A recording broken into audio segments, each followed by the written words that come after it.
आप सबका स्वागत है मेरे इस वीडियो में। मैं इस वीडियो में आपको गुप्त वंश के पार्ट 2 बताऊंगी, जिसमें ये सब टॉपिक है। छठा टॉपिक गुप्त काल में प्रशासन, सातवां टॉपिक गुप्त काल में सामाजिक जीवन, आठवां टॉपिक गुप्त काल में धार्मिक स्थिति, नौवां टॉपिक गुप्त काल में कला एवं स्थापत्य, 10वां टॉपिक गुप्त काल में साहित्य एवं शिक्षा, 11वां टॉपिक गुप्त काल में विज्ञान एवं तकनीकी। आइए अब हम शुरू करते हैं। हमारा छठा टॉपिक गुप्त काल में प्रशासन। इसका पहला प्रश्न, गुप्तकालीन प्रशासन प्रणाली किस प्रकार की थी? राजतंत्रात्मक प्रकार की थी। हमारा दूसरा प्रश्न, गुप्त साम्राज्यों में प्रशासन की सबसे छोटी इकाई क्या थी? सबसे छोटी इकाई ग्राम थी। हमारा तीसरा प्रश्न, ग्राम का प्रशासन किसके द्वारा संचालित होता था?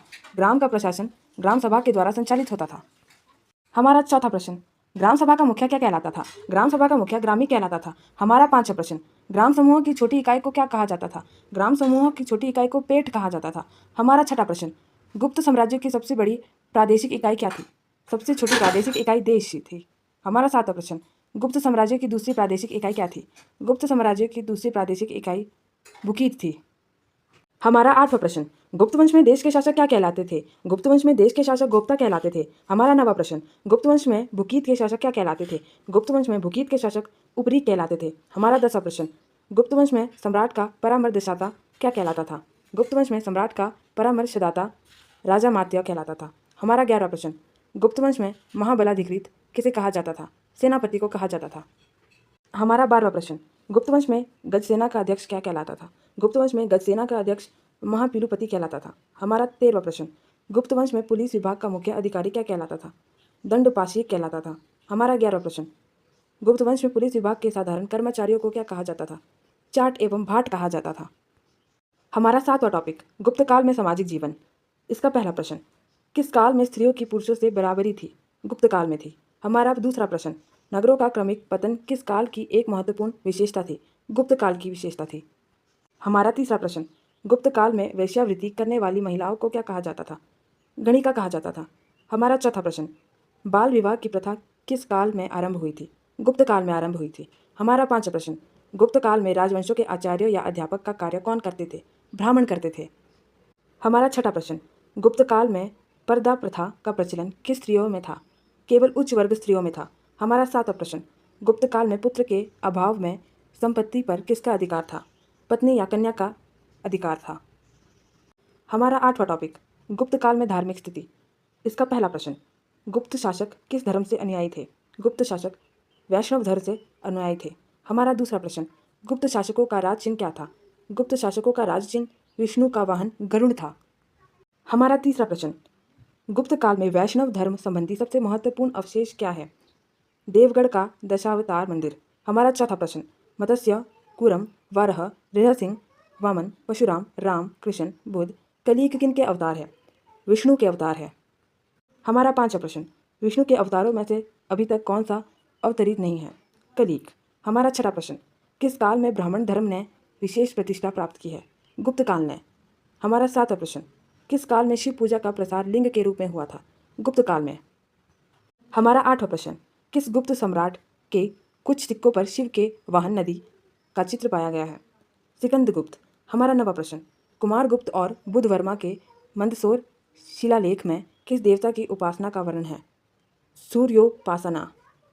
नवा टॉपिक, गुप्त काल में कला एवं स्थापत्य। इसका पहला प्रश्न, गुप्त राजवंश किस लिए प्रसिद्ध था? गुप्त राजवंश कला एवं स्थापत्य के लिए प्रसिद्ध था। हमारा दूसरा प्रश्न, किस काल की मूर्ति कला में अंतरात्मा एवं मुख्याकृति में सामंजस्यता दिखाई पड़ती है? गुप्त काल में। तीसरा प्रश्न, मंदिर निर्माण कला का जन्म सर्वप्रथम कब हुआ? मंदिर निर्माण कला का जन्म सर्वप्रथम गुप्त काल में हुआ। हमारा चौथा प्रश्न, उत्तर भारत की मंदिर कला शैली को क्या कहा जाता था? नागर कहा जाता था। हमारा पांचवा प्रश्न, दक्षिण भारत की कला शैली को क्या कहा जाता था? द्रविड़ कहा जाता था। हमारा छठा प्रश्न, दक्षिणापथ की कला शैली को क्या कहा जाता था? वैसर कहा जाता था। हमारा सातवां प्रश्न, मेहरौली स्थित लौह स्तंभ का निर्माण किस सदी में हुआ? चतुर्थ सदी ईसी में हुआ। हमारा आठवां प्रश्न, सारनाथ के धमेक सपूत का निर्माण किस काल में हुआ? गुप्त काल में हुआ। 10वां टॉपिक, गुप्त काल में साहित्य एवं शिक्षा। इसका पहला प्रश्न, सांस्कृतिक उपलब्धियों के कारण किस काल को भारतीय इतिहास का स्वर्ण युग कहा जाता है? गुप्त काल को। हमारा दूसरा प्रश्न, चंद्रगुप्त द्वितीय के शासनकाल में संस्कृत भाषा के सबसे प्रसिद्ध कवि कौन थे? कालिदास थे। हमारा तीसरा प्रश्न, चंद्रगुप्त द्वितीय के दरबार में रहने वाले आयुर्वेदाचार्य कौन थे? धन्वंतरी थे। हमारा चौथा प्रश्न, गुप्त काल में विष्णु शर्मा द्वारा संस्कृत भाषा में लिखे गए किस ग्रंथ को संसार का सर्वाधिक प्रचलित ग्रंथ माना गया है? पंचतंत्र को। हमारा 5वां प्रश्न, आर्यभट्ट ने कौन से प्रसिद्ध ग्रंथों की रचना की? आर्यभट्टियम एवं सूर्य सिद्धांत की रचना की। हमारा 6वां प्रश्न, पुराणों की वर्तमान रूप में रचना किस काल में हुई? गुप्त काल में हुई। हमारा 7वां प्रश्न, वराह मिहिर एवं ब्रह्मगुप्त किस शासक के दरबार के प्रमुख सिद्धांत थे? चंद्रगुप्त द्वितीय के। हमारा 8वां प्रश्न, प्रसिद्ध ग्रंथ बृहद संहिता तथा पंच सिद्धांतिका किसने लिखे? वराह मिहिर ने। हमारा 9वां प्रश्न, बृहद जातक तथा लघु जातक की रचना किसने की? वराह मिहिर ने की। हमारा 10वां प्रश्न, याज्ञवल्क्य, नारद, कात्यायन एवं बृहस्पति स्मृतियों की रचना किस काल में हुई? गुप्त काल में हुई। हमारा 11वां प्रश्न, अमरकोश के लेखक अमर सिंह किस शासक के दरबार से जुड़े थे? चंद्रगुप्त द्वितीय से जुड़े थे। हमारा 12वां प्रश्न, कुमार संभव महाकाव्य किस कवि ने लिखा? कालिदास ने लिखा। हमारा 13वां प्रश्न, कालिदास द्वारा रचित मालविका अग्निमित्र नाटक का नायक कौन था? अग्निमित्र था। हमारा 14वां प्रश्न, यूरोपीय भाषा में अनुदित प्रथम भारतीय ग्रंथ कौन सा है? अभिज्ञान शाकुंतलम। हमारा 15वां प्रश्न, गुप्तकालीन पुस्तक नवीनतम का संबंध किससे है? चिकित्सा से है। हमारा 16वां प्रश्न, कामंदकृत नीतिसार किस रचना से प्रभावित था? कौटिल्य का अर्थशास्त्र से प्रभावित था। हमारा 17वां प्रश्न, चिकित्सा के क्षेत्र में वाग्भट ने किस प्रसिद्ध आयुर्वेद ग्रंथ की रचना की? अष्टांग हृदय की रचना की। हमारा 11वां टॉपिक, गुप्त काल में विज्ञान एवं तकनीक। इसका पहला प्रश्न, गुप्त शासन के दौरान ऐसा व्यक्ति कौन था जो गणितज्ञ होने के साथ साथ एक महान खगोल विज्ञानी भी था? आर्यभट्ट। हमारा दूसरा प्रश्न, सर्वप्रथम किसने बताया कि पृथ्वी सूर्य के चारों ओर घूमती है? आर्यभट्ट ने बताया। हमारा तीसरा प्रश्न, आर्यभट्ट ने किस पुस्तक में यह सिद्ध किया कि पृथ्वी अपनी धुरी पर एवं सूर्य के चारों ओर परिक्रम करती है? सूर्य सिद्धांत। हमारा चौथा प्रश्न, वर्तमान गणित में दशमलव प्रणाली आविष्कार का श्रेय किस युग को है? गुप्त युग को है।